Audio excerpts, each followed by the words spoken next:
Hi, welcome back to the Diamond Mount channel. I'm Chris Bilton, a jeweler from London, now living in Japan and doing jewellery making tutorials on YouTube. So here we are. Thanks for watching. Today this is a requested video and I thought I'd better make it quickly while forgive me if this is wrong, but the lady who requested the video, her name was Christina 453692597, something like that. Anyway, this video is for you and it's going to be useful for many people because it saves you money, and also it's just something that I think not every jeweler will know about, and it's actually it's like a technique for achieving something without the actual tool for doing it, and it's actually better than having the real tool, I think, anyway. So what we're doing, we're taking a melted chunk of metal and we're turning it into square wire, but we don't have a square draw plate, we just have rolling mills. So I'll show you how to use your rolling mills to achieve perfect square wire, and I'll explain as we go along why I think it's actually better than having a square draw plate.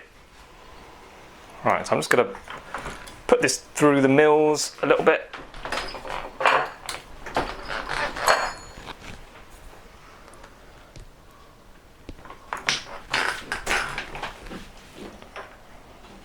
Right, so while I'm milling this out, I'll give you a bit of info on milling.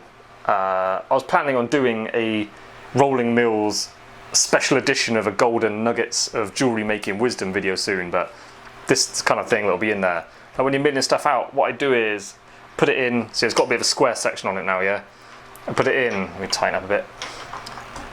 Squeeze it through one way, and then catch it as it comes out the other side, and rotate it just 90 degrees. And then roll it back through. Then it comes back through and catch it where it started. I do that because you're squeezing the metal and you're making it harder, so I'm trying to minimize the amount of extra hardness the metal is going through. If I sort of go that way and then back again, it's got extra squeeze, so it got a little bit harder, and then turn it this way, backwards and forwards. No, just go through once, rotate it, and then bring it back through. And I always do that. It's getting the most out of your annealing.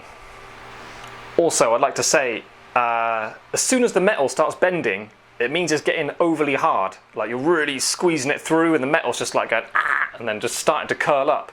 Like you shouldn't be pulling through the mills long curly bits of metal. Just as soon as it goes off straight, it means it's getting really hard, so you need to anneal it again.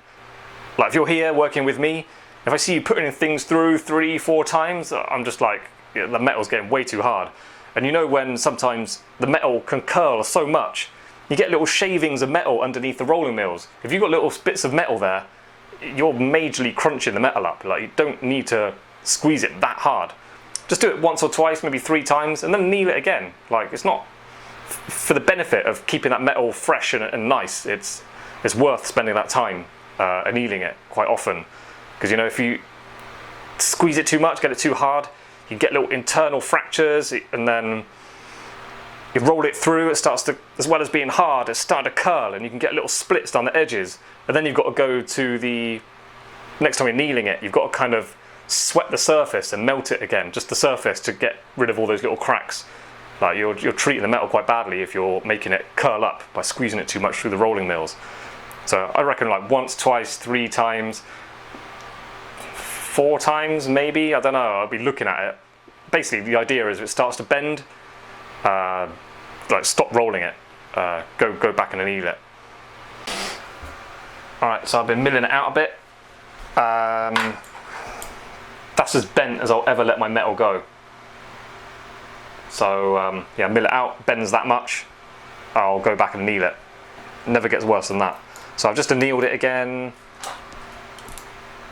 Just going to straighten that. Now what we can do is we can square this off. Like if I had to get quite a big gauge square wire, if the holes on a square draw plate go up that big, you've got to either mill out the end a little bit, get that thinner and thinner, and then file it up so you can get it through the hole. So you just wasted that much of the metal straight away. And then a lot of work pulling it through the draw plates, getting it down. But this is much better doing it this way. So it's nice to get it kind of straight at least. With bigger gauge bits of metal, I use my wider ones, If it's smaller gauge, I'll use my thinner ones, but it doesn't really matter. Hold it in there on the flat sides, push it against the things, just open it up until it goes through, and tighten up a little bit. So now that's kind of right. So what I do is I squeeze it in a little bit so it's held there. Push those up to the mills, the rollers. Don't push too hard. I'm nervous of that steel damaging that steel, so they're touching it, but I'm certainly not pushing into it. Basically, I'm squeezing the metal gently, just as a guide to keep it nice and parallel, keep it nice and square as it goes through. I don't want it to twist slightly. So yeah, my parallel pliers are a guide for it. So I'm squeezing just hard enough to hold it in position, and then I just roll it and let it go through. Sorry about my arm getting in the way.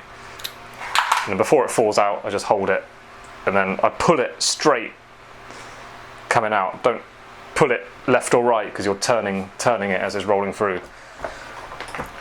So I'm going to squeeze it gently, so it's not immediately obvious which way I've rolled it. So 90 degrees, do the same.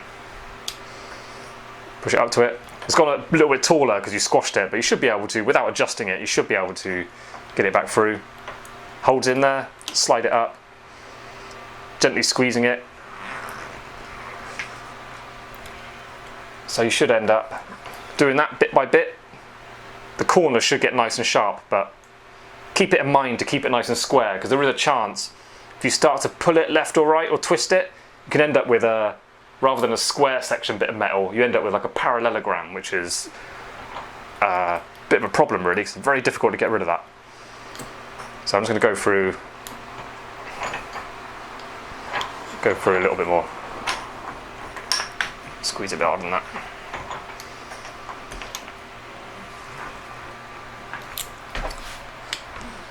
Boom. See, it's getting harder, it's starting to curl. I don't like that. I'm just going to straighten that a bit. Yeah, it feels really hard.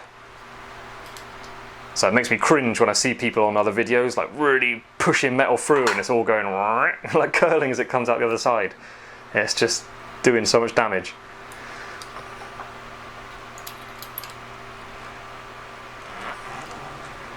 Okay, definitely I'm annealing this now.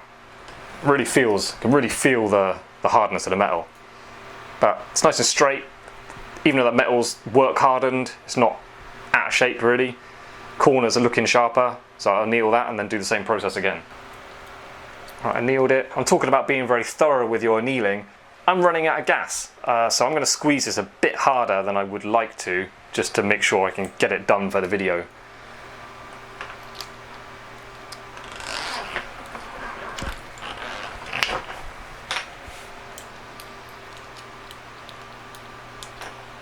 I'll see if I can get some more gas tomorrow. Oh, I don't want to go in there. I'll loosen it a bit. See, I squeezed it too hard. It's gone too flat. Go on, get in there.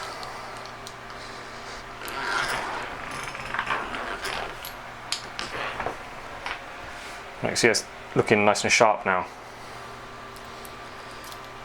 Without adjusting that, I put it back through again. I turned it 90 degrees again, so I'm doing the first way I put it through. I'm doing that again just to make sure I've got a nice perfect square section bit of metal. It's looking alright. You want to see how it's going on? Where I like this more than the draw plates, I'm in control of the measurements. You know, draw plates, a little bit offlet. So I know what side to squeeze it a little bit more that side and I can get it perfect. This is a draw plate, this is round holes, I haven't got a square one, but there's always numbers on them, and those numbers always mean nothing about the hole that they are next to. I don't know why they number them, they just have the holes, no one looks at the numbers.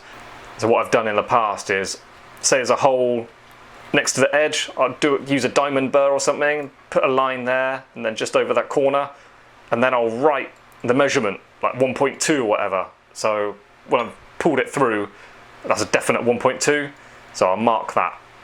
So it might be number 27, but you'll never remember 27 is 1.2 in the future, so just write it on the edge with a diamond burr.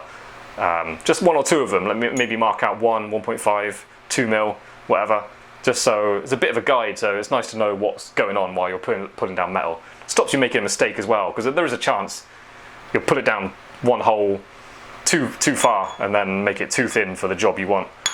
Another complaint I have about draw plates is, and this is my experience of every draw plate I've ever used in my entire career, the holes don't go down like an equal amount. You might have two, like that one and that one look quite different.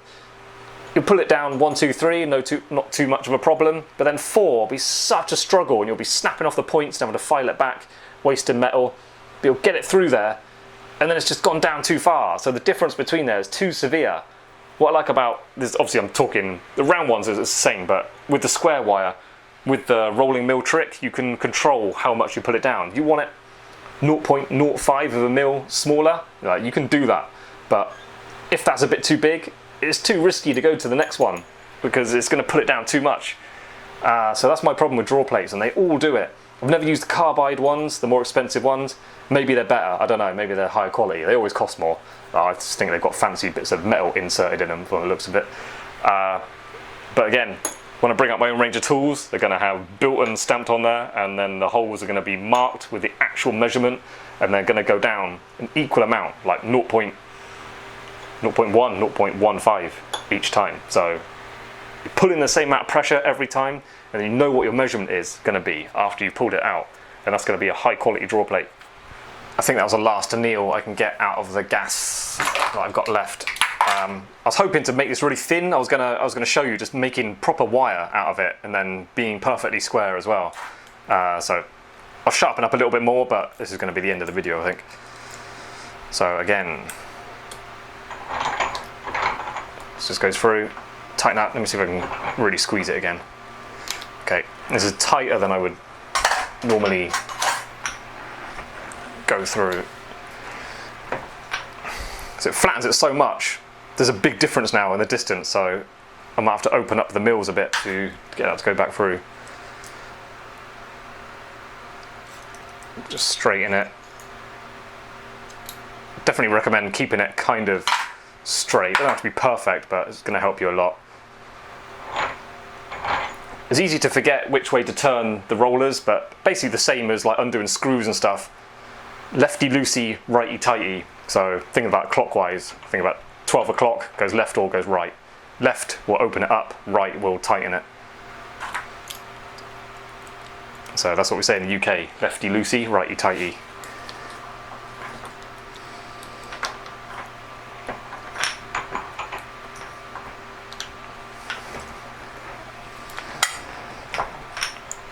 Right, that's looking kind of square. Right. This is rock hard now. I wouldn't normally do this, but I can't anneal it again, so I'm just going to have to do it. I just want to put it through the first way again, so I should end up with something decent square profile.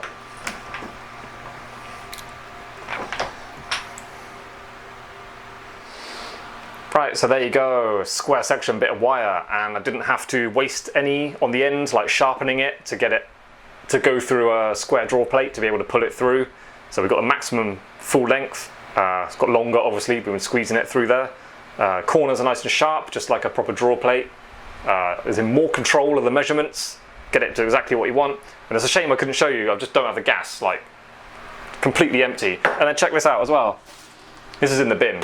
I can't even refill my Zippo lighter, so it's game over today for making jewellery. But yeah, I highly recommend this technique. And I've used a square draw plate, but when I've been in a workshop where I did my apprenticeship, they had a square draw plate. But I used it a few times, but just they showed us this way and it's just better. So no one ever really touched it, it's just a dusty tool in the back of the cupboard. Yeah, if you've got rolling mills, don't need rolling mills and parallel pliers, you don't need a square draw plate. Simple as that. So we'll end it there. Thanks again. If you haven't already, don't forget to hit like, subscribe, and hit that bell. And then see you next time for more diamond mounting. Thanks. Bye.